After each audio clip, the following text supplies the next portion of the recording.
Donc ici la campagne à perte de vue, des vignes, des petits bosquets. Et ici au bord, ici de ce petit bosquet, un trou. Allons voir ça de plus près. Ah, gros trou. Énorme.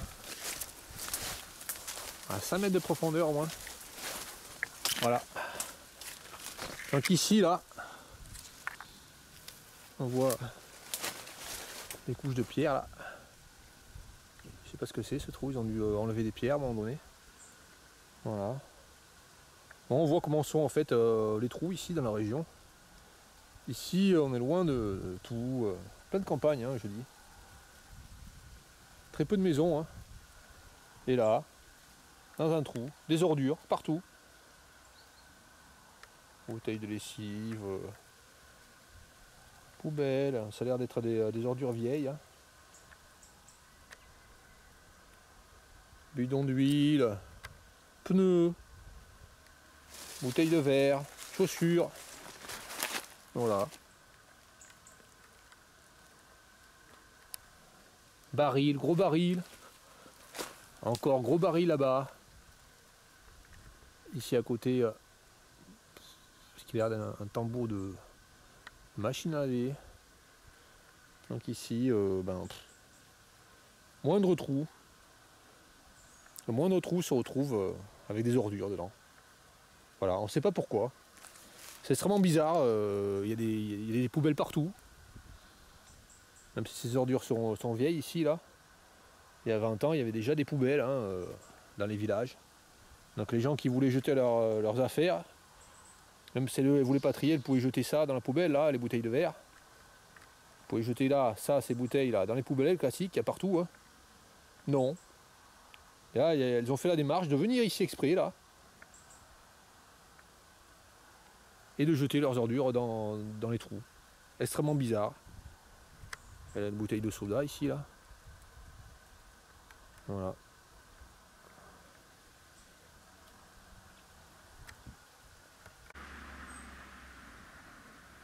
Alors il y a des Français qui accusent les autres pays d'être sales. Voilà, qui disent des pays, d'autres pays autour de la France sont sales. Ben, voilà comment c'est en France en fait. Voilà. Moindre trou, le moindre trou ben, recouvert d'ordures. Voilà. En pleine campagne bien sûr. Hein.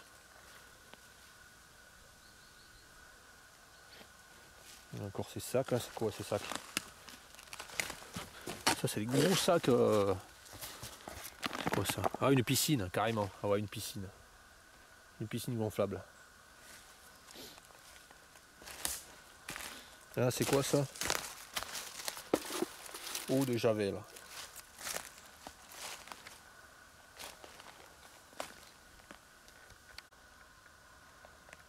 Un peu plus loin, de l'huile.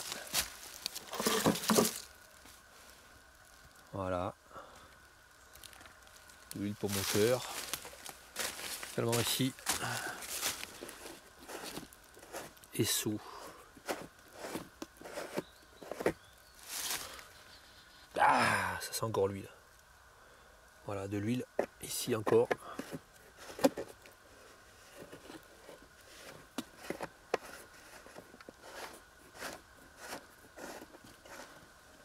Voilà.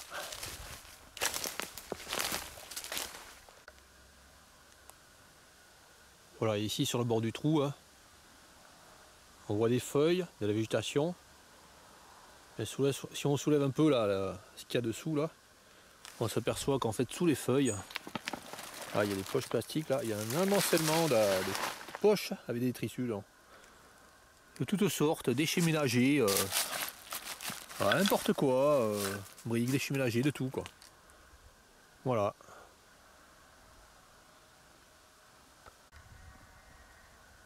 Voilà. Nous avons le trou ici, là, profond, hein, 5 mètres à peu près. Là, tous les détritus, les bidons et tout. Là, nous sommes sur le bord du trou, au bord de la forêt. Voilà, et nous avons aussi également, là, au bord, plein de bouteilles partout. Donc ici, là, des bidons, eau de peinture. Voilà, partout, partout. Ah, c'est vieux ça, c'est boîte de chocolat là. Banania, c'est vieux ça. Je sais pas s'ils en font encore comme ça. Voilà.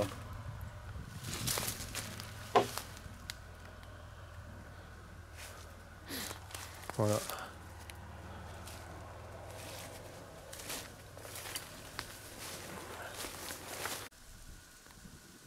Bon, retour 100 mètres plus loin à peu près là, sur l'endroit où il y a le bord de route effondré, l'endroit où il y a les frelons, voilà, et où il y a encore des vulcains qui volent là. Là il est 16h20, il fait moins chaud que tout à l'heure, hein.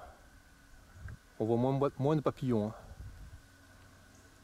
Voilà, un vulcain encore. Il y a vraiment beaucoup de vulcains. Donc ici, bilan ici, de cette petite promenade. C'est beaucoup de vulcains, ce 6 décembre 2015, donc c'est beaucoup de vulcains. Alors à 3 km au sud de Brann, c'est des vulcains. 2 Tircis, j'ai vu. Un cuivré commun. Et un souci que malheureusement j'ai pas eu le temps de filmer. Je sais pas si on l'a vu dessus. Peut-être on va le voir sur l'écran, mais furtivement. Il est passé juste devant moi en volant très vite. Donc le 6 décembre 2015, il y a encore des Tircis. Voilà. Bilan aussi de cette promenade, c'est que ici dans la région, nous sommes vraiment loin de tout village. Nous sommes vraiment dans la campagne perdue là. La plus perdue qui soit ici dans le coin. Malgré tout, malgré le fait que nous soyons loin de tout village, la nature ici est détruite. Vraiment détruite.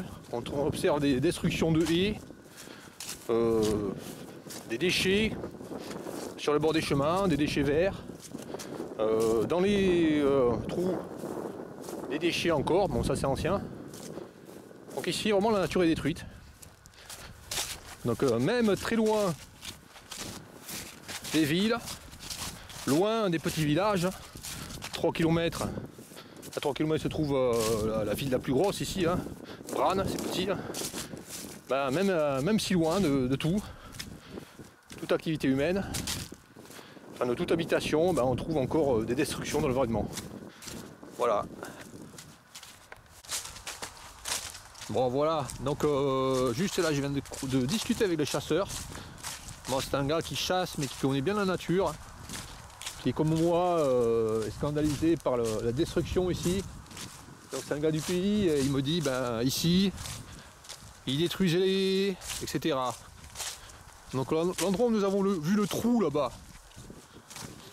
je lui ai parlé de ça et il m'a dit oui ça c'est autrefois c'est la commune qui jetait les ordures là dans le trou.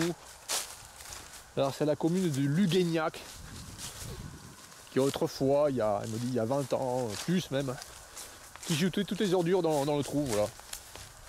Voilà, donc c'est les communes qui autrefois, là, il n'y a pas très longtemps, hein, qui détruisaient, qui mettaient des déchets dans la nature. Ce ne sont pas des particuliers, voilà, ce ne sont pas des particuliers qui venaient ici, c'est la commune. Voilà. De Luguignac, qui fait partie du canton de Brann. Voilà.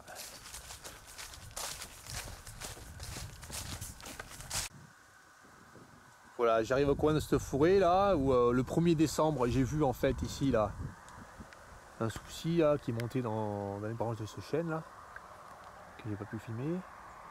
Voilà, donc oui aussi j'ai discuté avec le chasseur, il m'a dit que cette parcelle là,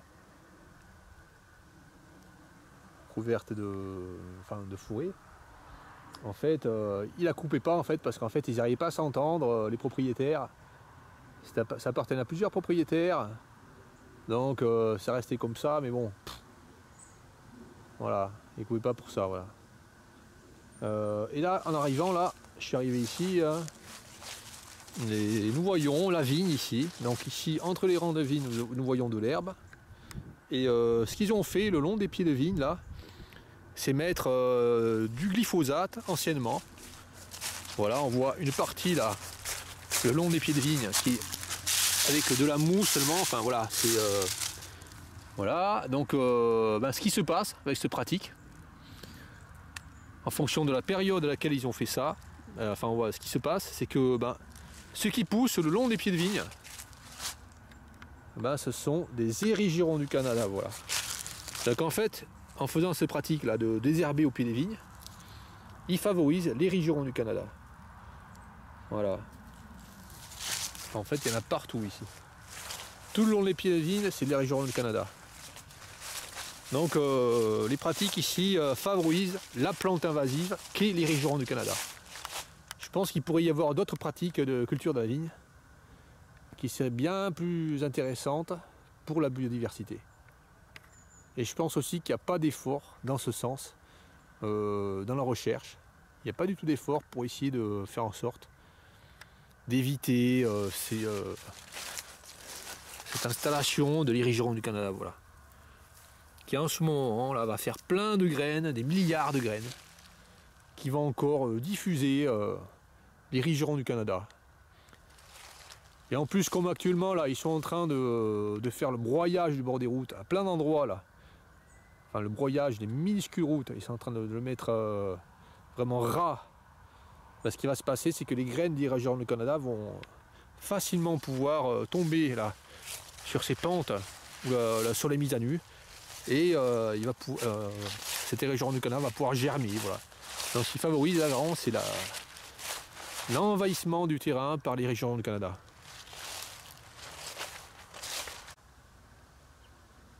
Voilà, rien que là, sur cette bordure de forêt, on voit à quel point ils se sont acharnés à raser là jusqu'au sol. Hein. Là, le sol est à nu, hein. Voilà, on voit là, la terre là. Les graines là qui sont ici, là, des érigirons du Canada, avec un coup de vent là, vont arriver ici sur le bord là. Et il risque d'y avoir ici, à la place des plantes sauvages ici du coin, il risque d'y avoir de l'érigirons du Canada, malheureusement.